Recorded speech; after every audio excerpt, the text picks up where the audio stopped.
Hello అందరికీ welcome to San Food Labs. ఈ వీడియోలో మన ఆంధ్ర స్టైల్లో చేపల పులుసు టేస్టీగా ఎలా తయారు చేసుకోవాలో రెసిపీతోటి మీ ముందుకు వచ్చాను. చాలా సింపుల్ స్టెప్స్ తోటి ఈజీగా ఎవరైనా తయారు చేసుకోవచ్చు. మీరు మొదటిసారి చేస్తున్న వాళ్ళు కూడా ఎలాంటి సంకోచం లేకుండా టేస్టీగా చేపల పులుసుని తయారు చేసి మీ ఫ్యామిలీ తోటి ఎంజాయ్ చేయొచ్చు. లేట్ ఎందుకు, మరి మన రెసిపీలోకి వెళ్ళిపోదాం.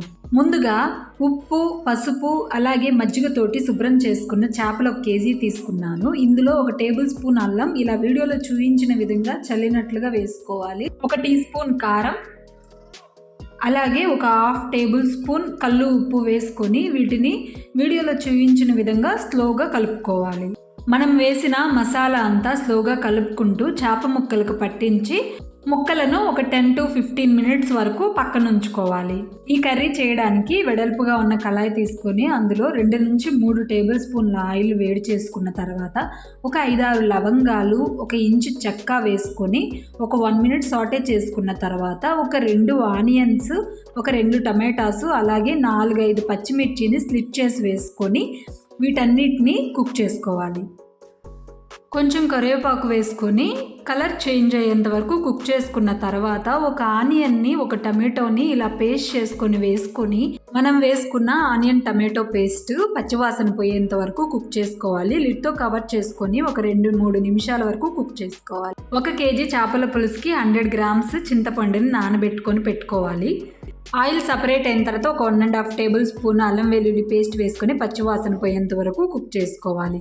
తర్వాత 1 టేబుల్ స్పూన్ కారం, 1 టేబుల్ స్పూన్ ధనియాల పొడి, 1/2 టీ స్పూన్ పసుపు, 1/2 టీ స్పూన్ సాల్ట్ వేసుకొని మసాలా అంతా ఒక 2 నిమిషాల వరకు ఇలా కలుపుకుంటూ కుక్ చేసుకోవాలి. మసాలా అంతా కుక్ అయిపోయిన తర్వాత మనం నానబెట్టుకున్న చింతపండుని పల్ప్ తీసేసి వాటర్ పోసుకోవాలి. 1 కేజీ చేపల పులుసుకి 1 లీటర్ వరకు వాటర్ పోసుకోవాలి.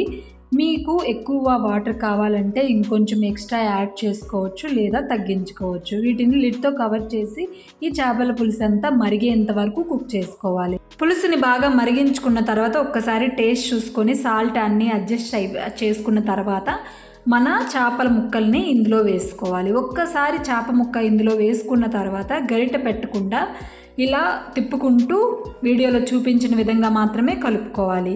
మూత పెట్టేసి 7-8 నిమిషాల వరకు కుక్ చేసుకోవాలి. ఇప్పుడు మన రెసిపీలోని సీక్రెట్ 1 టేబుల్ స్పూన్ ఆవాలు, 1/4 టేబుల్ స్పూన్ మెంతులు వేసి వీటిని దోరగా వేయించుకోవాలి. గుడ్ స్మెల్ అనేది వచ్చేంత వరకు వేయించుకోవాలి. 1 కేజీ చేపల పులుసుకి 1 టేబుల్ స్పూన్ ఆవాలు అలాగే 1/4 టీ స్పూన్ మెంతులు సరిపోతాయి. దాని ప్రకారం మీరు క్వాంటిటీ ఇంక్రీజ్ చేసుకోవచ్చు. దీన్ని బాగా మెత్తగా పౌడర్లా చేసుకోవాలి. ఇలా బాగా పౌడర్గా చేసుకున్న తర్వాత ఒక 10 వెల్లుల్లి రెబ్బలు ఇందులో వేసుకొని పేస్ట్లా చేసుకోవాలి. మీరు మిక్సీ జార్లోనైనా గ్రైండ్ చేసుకోవచ్చు. ఇలా బాగా మెత్తగా పేస్ట్ చేసుకోవాలి. దీన్ని పక్కన ఉంచుకుందాం.